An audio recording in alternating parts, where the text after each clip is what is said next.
لبیک یا حسین، لبیک یا حسین. لا حول ولا قوة إلا بالله العلي العظيم. أعوذ بالله السميع العليم من الشيطان الرجيم. بسم الله الرحمن الرحيم. بارئ الخلائق أجمعين. الحمد لله الذي لا يبلغ مدحته القائلون ولا يحصي نعماءه العادون ولا يؤدي حقه المجتهدون. الذي لا يدركه بعد الهمم ولا يناله غوص الفتن. الذي ليس لصفته حد محدود ولا نعت موجود ولا أجل ممدود. فطر الخلائق بقدرته ونشر الرياح برحمته وابتدى بالصخور ميدان أرضه. ثم الصلاة والسلام والتحية والإكرام على البشير النذير السراج المنير حبيب إله العالمين مولانا ومولى الثقلين جد الحسن والحسين أبي القاسم مصطفى محمد.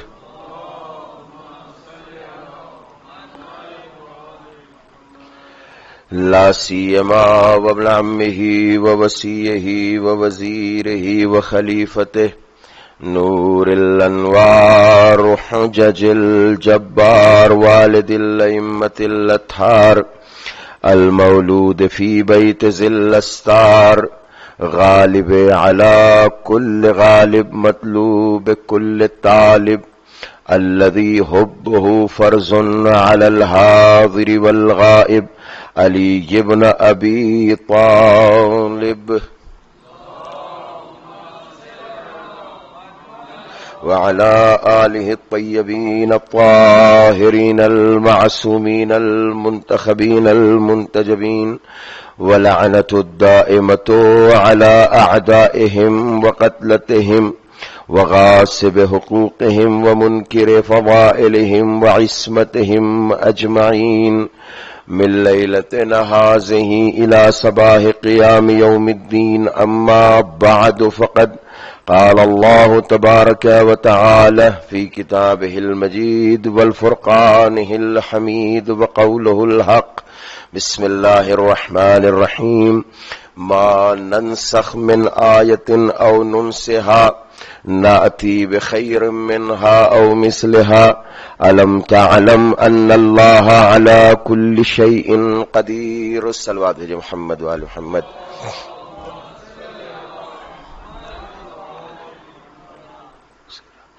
عزیزان گرامی،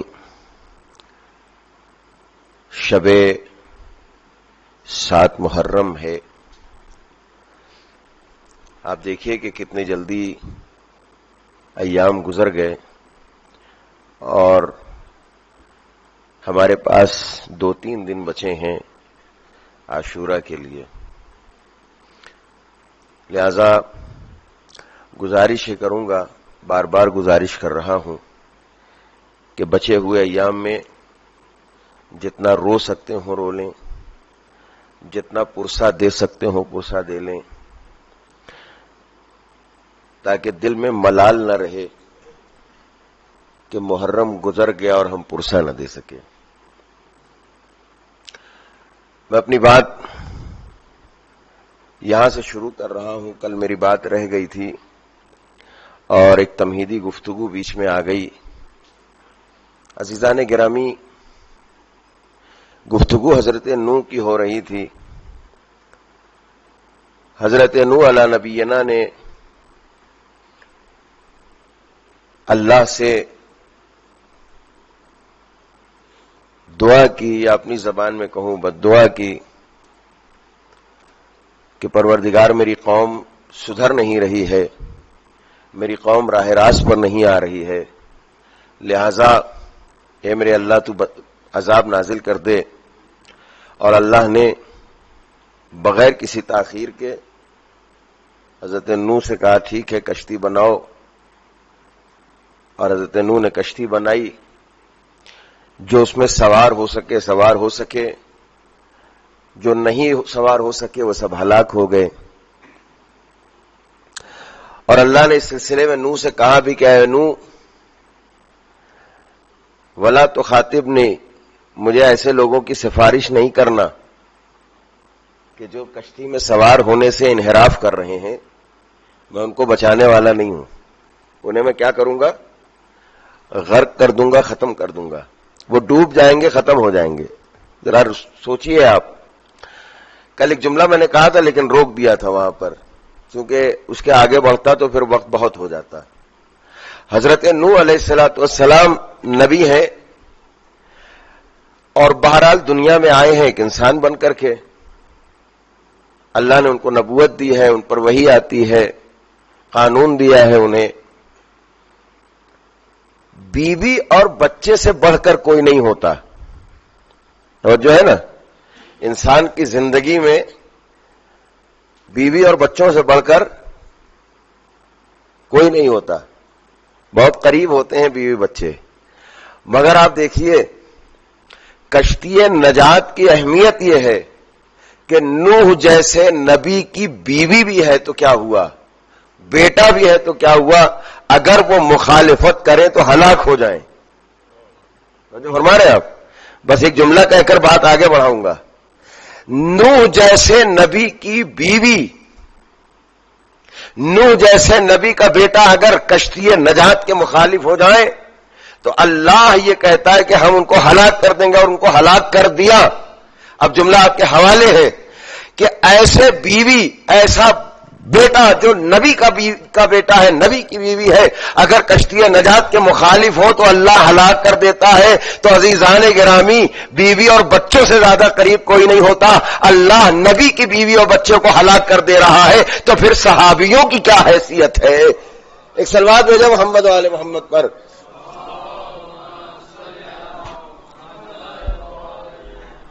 تو فرما رہے ہیں آپ. تو اللہ نے کہا کشتی نجات میں سوار ہو جاؤ. اب آئیے ذرا سا میں موضوع کو آگے بڑھاتا ہوں. مجھے ایک صلوات سے سہارا دے دیا آپ حضرات.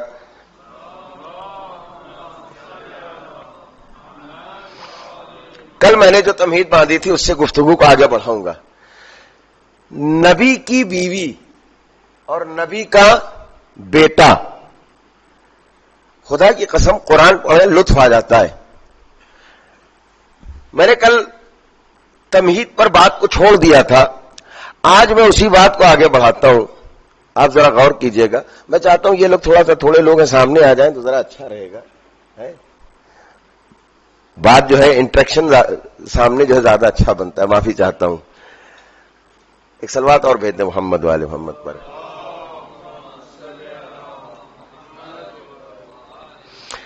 تھوڑے سے ہیں مگر ذرا جوش کے انداز میں سنیے گا تو پھر لطف آئے گا.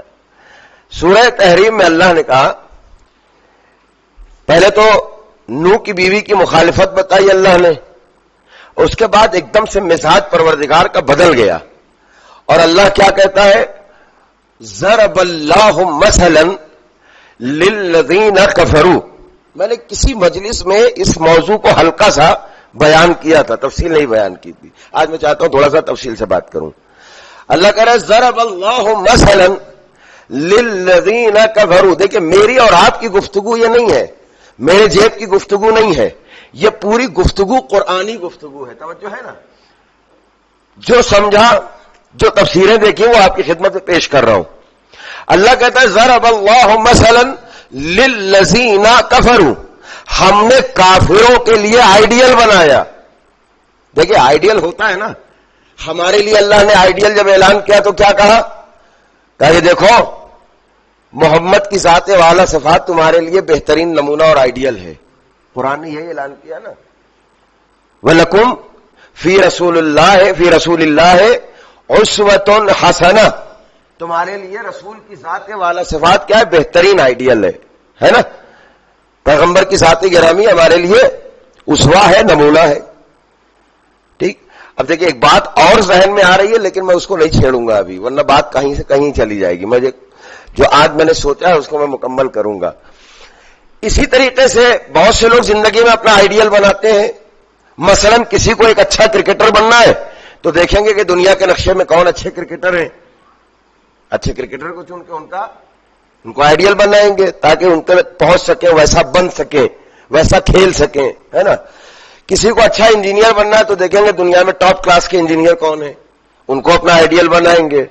اسی طرح اللہ نے اسلام میں بھی اس آئیڈیل بنانے کے رواج کو جاری رکھا. توجہ ہے نا. مومنین کی بات آئی تو کہا نبی تمہارے لیے آئیڈیل ہے. مگر ایک عجیب بات ہو گئی، سلسلہ انبیاء میں سب معصوم ہے، سب صاحب عصمت ہے، مگر اللہ نے عجب مزاج اختیار کیا. کہا ہے تو نبی مگر ان کے گھر سے آئیڈیل ملے گا کافروں کے لیے. میری بات نہیں پہنچ رہی آپ کے لیے، ہے نا. ہے تو نبی مگر ان کے گھر سے آئیڈیل نہیں پہنچی بات آپ تک. آئیڈیل کافروں کے لیے. یا اللہ یہ کیا مسئلہ ہے؟ کہ پڑھو قرآن. ضرب اللہ مثلا للذین کفروا، میں نے آئیڈیل بنا دیا کافروں کے لیے، آئیڈیل بنا دیا کافروں کے لیے. آئیڈیل کیوں بنائی یہ بھی سمجھیے گا. کون ہے؟ وامرأۃ نوح وامرأۃ لوط، نوح کی بیوی کو اور لوط کی بیوی کو.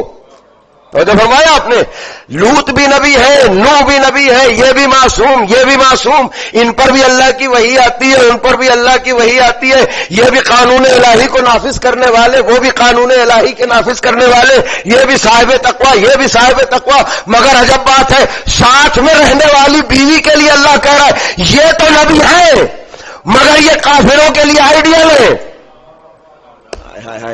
معلوم ہے ساتھ میں رہنا کمال نہیں ہے. یہ جملہ ذرا ذہن میں رکھیے گا، ساتھ میں رہنا کمال نہیں ہے. اچھا میرے اللہ یہ تو بتا دے انہیں کافروں کے لیے آئیڈیل کیوں بنایا؟ کیا نوح کی بیوی نوح سے لڑائی کر رہی تھی؟ جنگ کیا تھا نوح کی بیوی نے؟ کیا کہہ رہا ہوں میں. نوح کی بیوی نے جنگ تو نہیں کی تھی نا، نہیں کی تھی نا. لوط کی بیوی نے جنگ کی تھی؟ نہیں نا. تو میرے اللہ پھر انہیں کافروں کے لیے آئیڈیل کیوں بنا دیا؟ نہ تو نوح کی بیوی نے نوح سے جنگ کی، یا جملوں کو بدل کر کہہ دوں نوح کے خلاف اونٹ پر بیٹھ کر میدانے آپ نے پہنچیں گے تو کون پہنچے گا بھائی؟ آپ ذرا بتائیے، اونٹ پر بیٹھ کر میدان جنگ میں تو نہیں آئی نا. نہ نوح کی بیوی آئی نہ لوط کی بیوی آئی. تو پروردگار خطا کیا ہے، غلطی کیا کی، گناہ کیا کیا کہ انہیں کافروں کے لیے آئیڈیل بنا دیا؟ تو اللہ کہتا ہے قرآن پڑھو، بتا رہا ہوں نا. فخانتاہما، اس لیے کہ ان دونوں بیویوں نے اپنے شوہر سے خیانت کی. ہائے کاش میں پہنچا لے جاؤں. اپنے شوہروں سے خیانت کی. ایک دستور تو مل گیا ہمیں، اگر کوئی بیوی شوہر سے خیانت کرے تو وہ راہ راست پر نہیں ہو سکتی. توجہ ہے نا. اسی لیے اللہ نے شوہر کی اطاعت واجب قرار دی ہے بیوی پر. صلوات علی محمد وعلی محمد پر. دیکھیں میرے ساتھ رہیے گا، لطف آئے گا آپ کو. کیا کہا اللہ نے؟ فخانتاہما، ان دونوں نے خیانت کی. کہ اللہ خیانت کیا کی ان دونوں نے یہ تو بتا دے ذرا. پھر اللہ اس کے آگے کیا کہتا ہے؟ کانتا تحت عبدین من عبادنا صالحین. ہاں، اور یہ دونوں بیویاں وہ تھیں کہ جو میرے صالح بندوں کے ساتھ رہتی تھیں. پہنچی بات نہیں پہنچی؟ دیکھ قرآن کی آیت کا ترجمہ کیا میں نے. یہ دونوں عورتیں وہ تھیں کہ جو میرے صالح بندوں کے ساتھ، نبی کے ساتھ رہتی تھیں. ایسے سنیں گے آپ، ایک ہی گھر میں رہتی تھیں، ایک چھت کے نیچے رہتی تھیں. توجہ ہے نا. لیکن اللہ کیا کہہ رہا ہے؟ ان سے خطا اتنی ہو گئی کہ انہوں نے خیانت کی. انہوں نے خیانت کی. لہذا ہم نے کہا کہ سنو، چونکہ نبی سے خیانت کی ہے اس لیے یہ کافرہ بھی ہے، کافروں کے لیے آئیڈیل بھی ہے. دستور اور قانون قرآن نے دے دیا، اگر کوئی بیوی نبی سے خیانت کرے تو وہ مومنہ نہیں ہے، وہ کافرہ ہے، کافروں کے لیے آئیڈیل ہے۔ تو اب مجھے کہنے دیجئے، اگر حبیب خدا کی کچھ بیویاں خیانت کرے تو وہ ام المومنین کہاں سے ہو سکتی ہے؟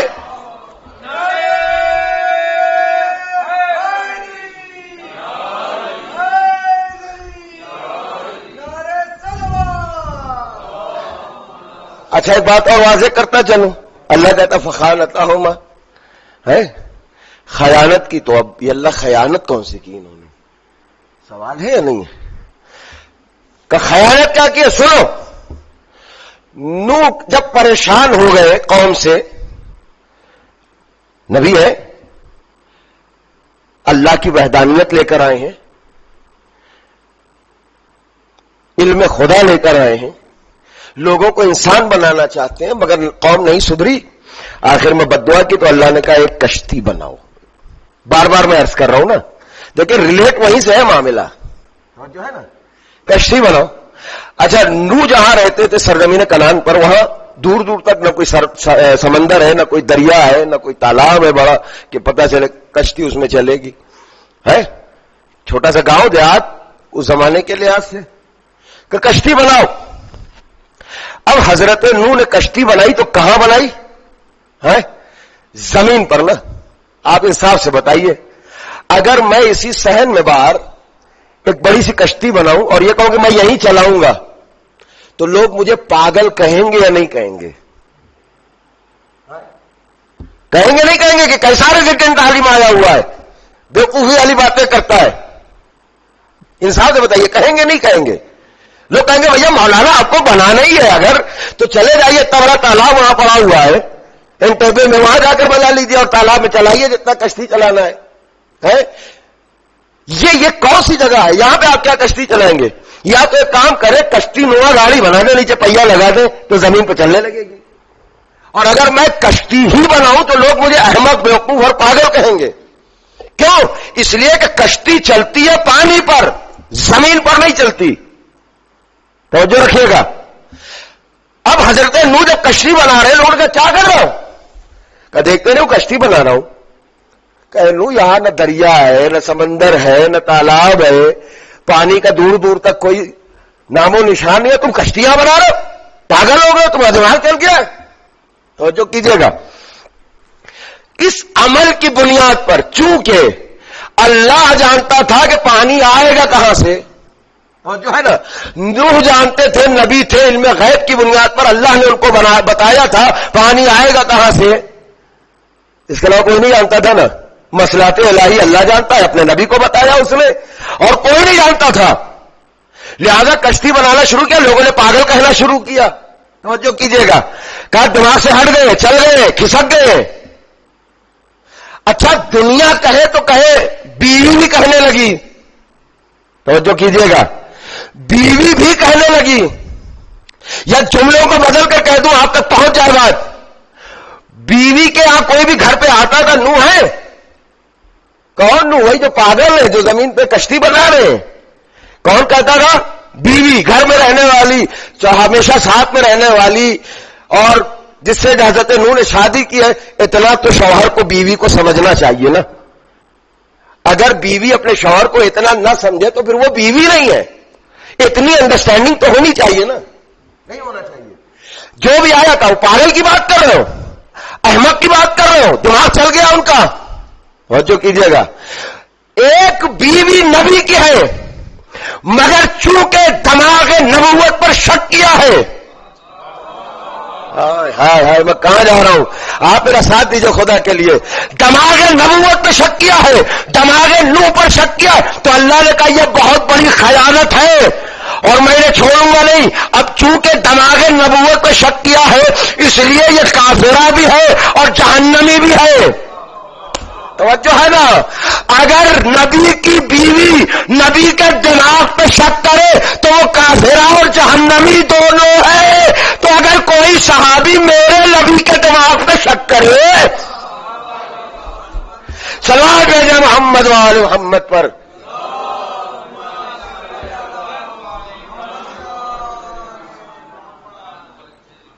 عزیزان گرامی، یہ خیانت کس کی تھی؟ ہے حضرت نوح کی بیوی کی تھی. اب تھوڑا آگے بڑھیں. حضرت لوط کی بیوی کیا کرتی تھی؟ توجہ کیجئے گا.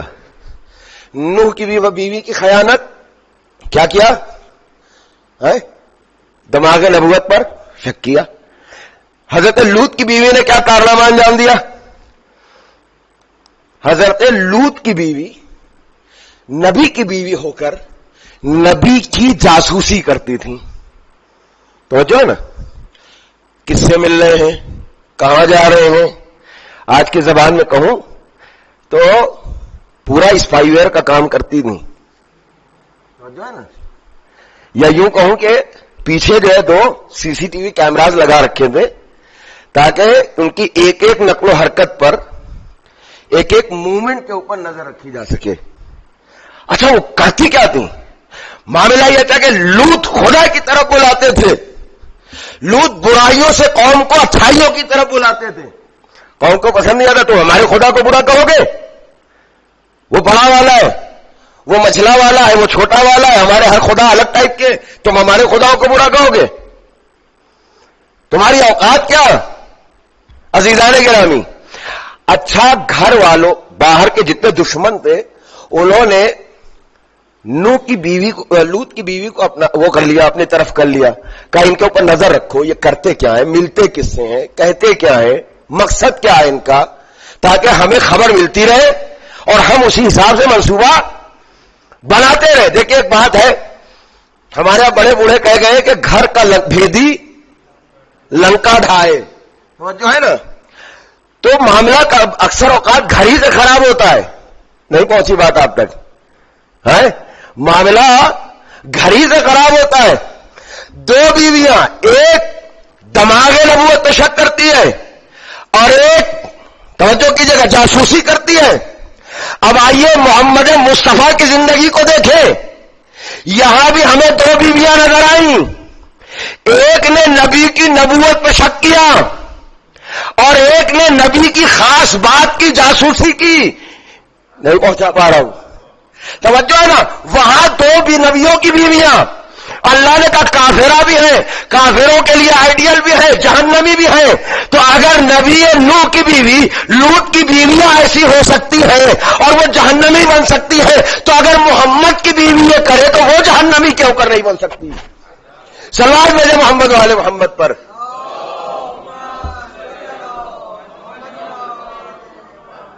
اب میں تھوڑا سا آگے بڑھتا ہوں، شاید میں آج اپنی مکمل گفتگو آج پیش نہ کر سکوں، وقت بہت تیزی سے نکل جاتا ہے. بھائی میں بہت چاہتا ہوں وقت کو کنٹرول میں کروں، مگر کیا کروں، صاحب الزمان نہیں ہوں نا. صلوات بھیجے محمد والے محمد پر. میں چاہتا ہوں گھڑی کا کاٹا وہیں رک جائے. کوئی دعا ایسی یاد ہو حسین انکل بتائیے گا، اور کہ پھونک دوں تو گھڑی کا کاٹا رک جائے، مگر ہوتا نہیں. خیر میں اپنی بات آگے بڑھاتا ہوں. پہلی آیت میں اللہ نے کیا اعلان کیا؟ نبی کی بیویاں ہیں اور وہ کافروں کے لیے آئیڈیل ہیں. یا اللہ، نبی کے گھر سے کافروں کے لیے آئیڈیل و مثال. اب تھوڑا سا آگے بڑھیں تو اگلی ہی آیت میں اللہ نے ایک اور دھماکہ کر دیا، ایک بہت بڑا بلنڈر کر دیا اللہ نے. سوچ نہیں سکتا کوئی. کیا کہا اللہ نے؟ وَضَرَبَ اللَّهُ مَثَلًا لِلَّذِينَ آمَنُوا. پوری توجہ چاہتا ہوں. اور ہم نے مومنوں کے لیے مثال بنا دیا، آئیڈیل بنا دیا. کسے؟ وَامْرَأَتَهَا. آگے آپ بولیں گے فِرْعَوْنٍ. میری بات نہیں ہے بھائی، قرآن کی بات ہے. یہ سورہ تحریم پڑھیے جا کر کے، سب سمجھ میں آ جائے گا آپ کو. یہ تو ممبر سے مجبوری ہے بیان کرنا پڑتا ہے ذرا سی تشریح. کیا کہ ہم نے مومنوں کے لیے بنایا کیا؟ مثال اور آئیڈیل. کس کو؟ فرعون کی بیوی کو. کون ہے؟ آسیہ بنت مزاحم ہے. یہی ہے نا؟ غلط نام تو نہیں لے رہا ہوں. یہ اللہ اتنے بڑے کافر کے گھر سے مومن کے لیے مثال. اے اللہ اتنے بڑے نبی کے گھر سے کافر کے لیے مثال. بات واضح ہو گئی نا؟ ساتھ میں رہنا کمال نہیں ہے. اب کوئی یہ کہے کہ وہ تو رسول کے ادھر ادھر سوئے ہوئے ہیں توجہ ہے نا, برسوں بیوی ساتھ میں رہی, سوئے بھی ساتھ میں, یہ لفظ بولنا نہیں چاہیے ممبر سے, مگر کہنا پڑا دلیل کے طور پر. مگر اس کے باوجود اللہ کہتا کافر بنا دیا ہم نے. توجہ ہے نا, اب نہ کہنا کہ رسول کے یہاں وہاں سوئے. ہائے ہائے, میں 5 واضح کر لے جاؤں. حضرت عزیر پیغمبر 100 سال سوئے رہے. موقع نہیں کہ میں ان کی تفصیلات بیان کروں, 2 بھائی تھے نا. 100 سال اللہ نے ان کو موت دے دی, سوئے رہے, ختم ہو گئے, پھر زندہ کیا اللہ نے. جیسے ہی اٹھا اللہ نے کہا کم لبثت, کتنے دن سوئے؟ کیا جواب دیا؟ لبثت یومن او بعض یومن, اے اللہ ہم شاید آدھا دن یا 1 دن سوئے, 100 برس سونے کے بعد. توجہ ہے نا. تو اللہ نے کہا بل میں تو آمن, تم کو 1 اور آدھا دن لگتا ہے, تم 100 برس پڑے رہے ایسے ہی. وانظر الی حمارک, تمہارے ساتھ جو گدھا تھا اس کو دیکھو زندہ ہوا کہ نہیں. غور کیا تو گدھا بھی ویسا ہی تھا. کہا روٹی کی طرف دیکھو, روٹی بھی ویسا ہی تھی. پانی کو طرف دیکھا, جس ڈبے میں پانی تھا وہ بھی ویسا ہی تھا جس کوزے میں تھا. توجہ کیجئے گا, 100 سال گدھا نبی کے ساتھ مرا پڑا رہا, لیکن 100 سال کے بعد جب اللہ نے حیات دی تو نبی نبی تھے, گدھا گدھا تھا. نبی نبی تھے, گدھا گدھا تھا. نہ کہنا کہ نبی کے بغل میں سو رہے ہیں, جب اٹھیں گے تو نبی نبی ہوں گے, ظالم ظالم ہوں گے.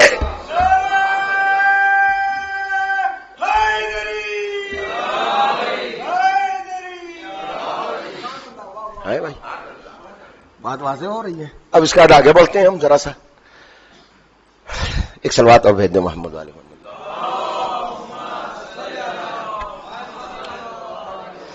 اچھا, کیا ایسی بات تھی کہ اللہ نے حضرت آسیہ بنت مزاحم کو اتنا بڑا رتبہ دے دیا ہے؟ فرعون کی بیوی, اتنا بڑا رتبہ دے دیا.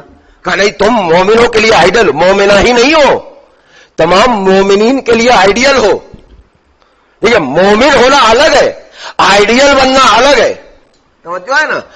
ایمان کے کس درجے پر ہے وہ کہ اللہ نے کہا تم آئیڈیل ہو. کیوں, وجہ کیا ہے وہ بھی سن لیجیے 2 منٹ میں, پھر میں اپنی بات کو آخری منزلوں تک لے جاؤں گا. سب سے پہلا کام کیا کیا حضرت آسیہ نے؟ پائی باغ میں ٹہل رہی ہیں, پیچھے دریائے نیل بہ رہا تھا, نظر پڑی, کیا دیکھا؟ ایک صندوق چلا آ رہا ہے. صندوق اپنے ذہن میں رکھیے گا, اس کی گفتگو بھی میں لے کر آؤں گا انشاءاللہ انہی مجالس کے درمیان. دیکھا صندوق چلا آ رہا ہے. میں ایک مرتبہ فرعون کے ساتھ ٹہل رہی تھی, کہا 1 منٹ رکو, وہ دیکھو کیا آ رہا ہے. کسی طرح سے صندوق کو قریب کیا, آغوش میں لیا, اس کو کھولا. میں صندوق کہہ رہا ہوں کہ وہ قرآن نے جبکہ لفظ استعمال کیا تابوت کا. توجہ ہے نا, میں آؤں گا اس پر انشاءاللہ ایک کل یا پرسوں کی مجلس میں. وہ قریب کیا اور قریب کرنے کے بعد کھولا. اب جو کھولا تو عجب نظارہ ہے. کیا نظارہ ہے اس کے اندر؟ ایک چھوٹا سا بچہ کلکاریاں مار رہا ہے. توجہ ہے نا. جیسے ہی دیکھا تو فرعون اپنے زوم میں انا ربکم الاعلی کہتا ہے, یہ لگتا ہے یہ وہی بچہ ہے جو میری سلطنت کو نابود کرے گا اور جس کے قتل کا میں نے حکم دیا ہوا ہے. نجومیوں نے کہا تھا نا کہ اس سال ایسا بچہ پیدا ہوگا کہ اس میں سے ایک بچہ ایسا ہے جو تیری حکومت اور سلطنت کو ختم کر کے رکھ دے گا. لہذا حکم دے دیا کہ اس سال جتنے بچے پیدا ہوں سب کو مار دیا جائے. اللہ نے اہتمام یہ کیا, مادر موسیٰ کے شکم میں موسیٰ آئے بھی, پیدا بھی ہوئے, دنیا کو خبر نہ ہوئی. بات نہیں پہنچی آپ تک, میں آگے لے جا رہا ہوں. مادر موسیٰ کے شکم مبارک میں موسیٰ آئے بھی مگر دنیا کو خبر نہ ہوئی. عزیزو, اللہ کی قدرت پہ شک نہ کرنا, وہ قادر مطلق ہے.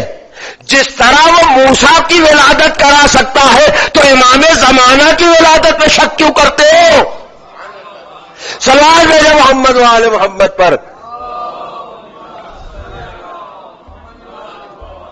اب تھوڑا سا آگے بڑھتا ہوں میں. کھولا, دیکھا بچہ ہے, فرعون چاہتا ہے قتل کر دیں.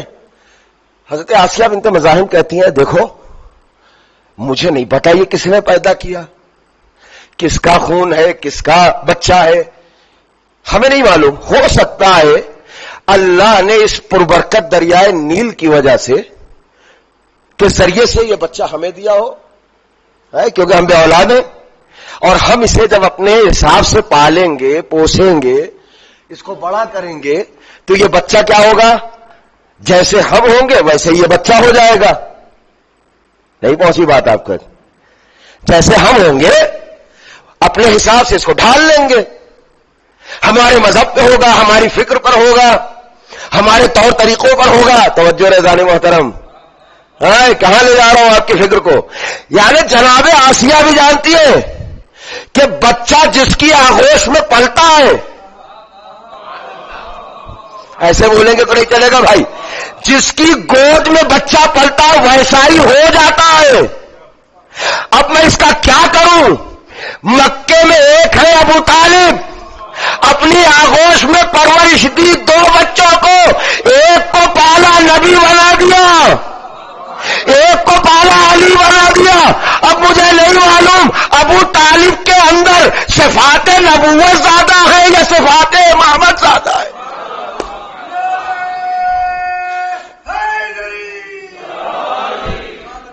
جو ہے نا محترم، صلوات بھیجو محمد وآل محمد پر.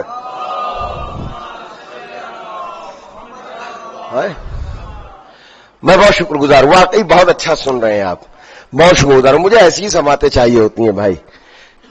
جب آپ سے حوصلہ افزائی ملتی ہے نا تو ہمارا بھی کلیجہ بڑھتا ہے پڑھنے کا.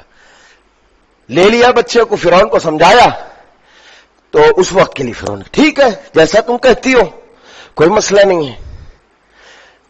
اب اس کو لے کر محل میں آ گئی بچے کو. اچھا بچہ معمولی تو ہے نہیں، کلیم اللہ ہے، موسیٰ جیسا نبی ہے. آج آپ جانتے ہیں یہودیوں میں سب سے زیادہ عزت کسی نبی کی ہے تو وہ کس کی ہے؟ حضرت موسیٰ علیہ الصلوۃ والسلام، ہے نا. اور بھی نبیوں کو مانتے ہیں مگر حضرت موسیٰ کا ایک خاص مقام ہے یہودیوں کے درمیان آج بھی. بہرحال انہوں نے کیا کیا، محل میں لے کر آئیں. بچہ چھوٹا ہے، شاید 1 دن کا ہے. اب اس چھوٹے سے بچے کو سب سے زیادہ ضرورت کس چیز کی ہے؟ دودھ کی ضرورت ہے نا، کہ اس کو دودھ ملے. اب آج کل کی طرح تو ہے نہیں کہ چلو ٹھیک ہے ماں نہیں ملی ڈبے کا دودھ ہے. ایک بات کہوں آپ کو، آج ہمارے سماج میں یہ ڈبے کے دودھ کا جو رواج ہے نا، یہ ہمارے بچوں کو کمزور کر دے رہا ہے. یاد رکھیے پیغمبر نے فرمایا، امام علی رضا علیہ السلام سے حدیث ہے کہ بچے کے لیے جتنا طاقتور ماں کا دودھ ہے اتنی طاقت کسی چیز میں نہیں ہے. ٹھیک ہے، میں بات کو بس سمیٹ رہا ہوں جلدی سے کیونکہ آج مکمل نہیں کر پاؤں گا. ایک بات کہہ کر پھر انشاءاللہ کل وہیں سے اپنی گفتگو کو رفت دوں گا. اب مسئلہ سب سے بڑا ہے کہ موسیٰ کے لیے کیا کرنا ہے؟ ایک ایسی عورت کا انتظام ہو جائے جو انہیں دودھ پلائے. جتنی کنیزیں تھی دوڑا دی گئیں، جاؤ جا کر دائیوں کو بلاؤ، ایسی عورتوں کو بلاؤ جن کے ہاں ابھی تازہ تازہ ولادت ہوئی ہو اور ان کے سینے میں دودھ ہو تو وہ میرے بچے کو فیڈ کریں. بہت ساری دائیاں آ گئیں. توجہ کیجئے گا، عظمت مصطفیٰ پر ہماری جانیں قربان. توجہ کیجئے گا، بہت ساری دائیاں آ گئیں. اب آئیں، ایک ایک کے آغوش میں موسیٰ کو دیا جاتا رہا، موسیٰ نے لب نہیں لگایا. توجہ ہے نا. اتفاق ایسا تھا کہ اسی دربار میں جو کنیزوں کا جھرمٹ تھا اسی میں ایک بیوی تھی حضرت موسیٰ کی بہن جن کا نام تاریخ نے کلثوم لکھا ہے نا، وہ اسی دربار میں تھی اور شاید مصلحتاً لائی گئی تھی، اللہ کی طرف سے پہنچائی گئی تھی، ہے نا.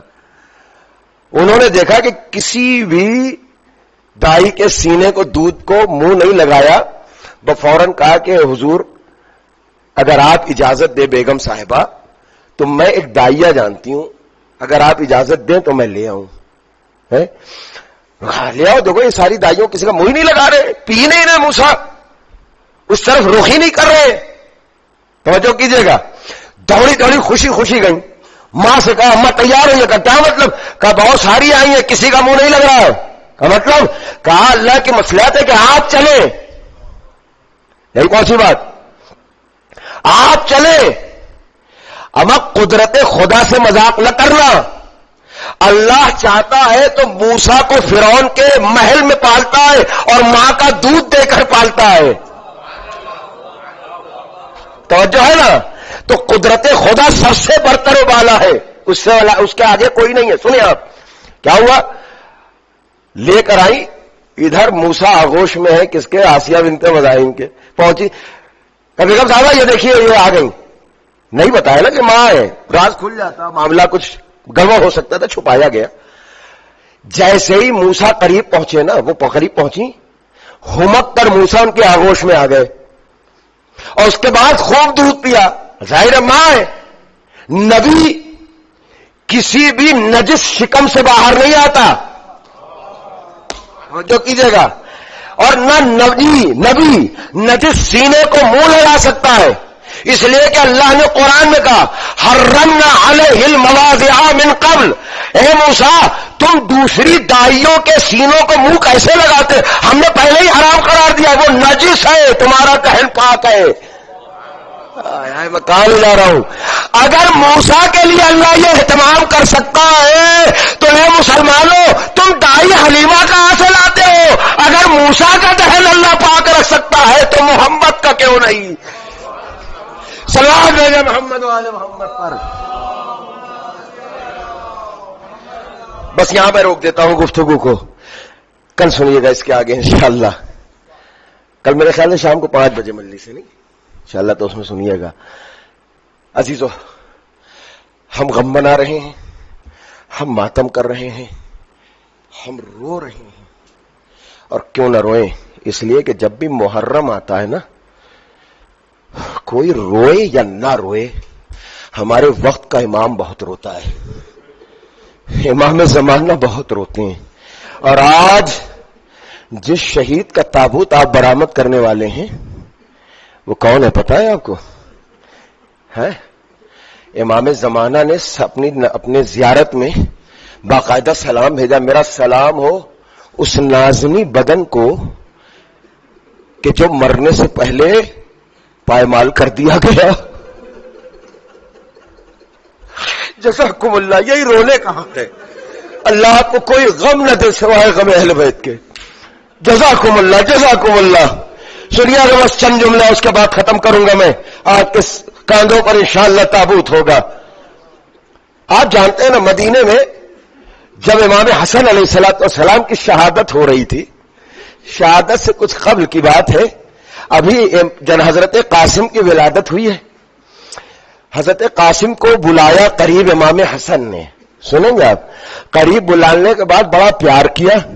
پیار کرنے کے بعد جناب قاسم کے بازوؤں پر ایک تعویذ باندھا امام حسن نے, اور اس کے بعد ام فروا سے کہتے ہیں ام فروا دیکھو اس تعویذ کو کھولنا نہیں. کہا کیوں؟ کہا نہیں اسے کھولنا نہیں, اسے اس وقت کھولنا جب کربلا میں میرا بھائی حسین یکا تلا ہوگا. اللہ اکبر. بس آپ سمجھ گئے نا, جب کربلا میں میرا بھائی تنہا ہوگا تو میری طرف سے میرے قاسم کو قربان کر دینا. جزاکم اللہ جزاکم اللہ. آپ کی آوازیں بلند ہیں ماشاء اللہ. سنیے آپ, کربلا کا میدان ہے, قربانیاں ہو رہی ہیں. قاسم نونحال ہے, 13 برس کا سن ہے, امام حسین کے پاس آئے ہیں. اور ابھی تو چند گھنٹے ہوئے ہیں قاسم کی شادی کو نا, چند گھنٹے ہوئے ہیں. سنیں گے آپ, چند گھنٹے ہوئے. چند گھنٹے کی بیوی ہے جو خیمے کے اندر ہے. اللہ اکبر. کہیں ایسے بچوں کو, ایسے لوگوں کو شہید ہوتا دیکھا ہے آپ نے؟ ہے اللہ اکبر. حسین کے پاس آئے, چچا جان مرنے کی اجازت دے دیجیے. چچا جان مرنے کی اجازت دے دیجیے. تاریخ کہتی ہے کسی شہید کو گلے لگا کر حسین اتنا نہیں ہوئے جتنا قاسم کو گلے لگا کر ہوئے. اور قاسم کو گلے لگائے ہوئے کبھی سونگتے کبھی چومتے, اور اس کے بعد کہتے بیٹا ارے تمہیں کیسے جانے دوں, تمہارے اندر سے میرے بھائی کی بو محسوس ہوتی ہے, تو میرے بھیا کی نشانی ہے. سنیں گے آپ, اجازت نہیں ملی. قاسم سر نوڑائے ہوئے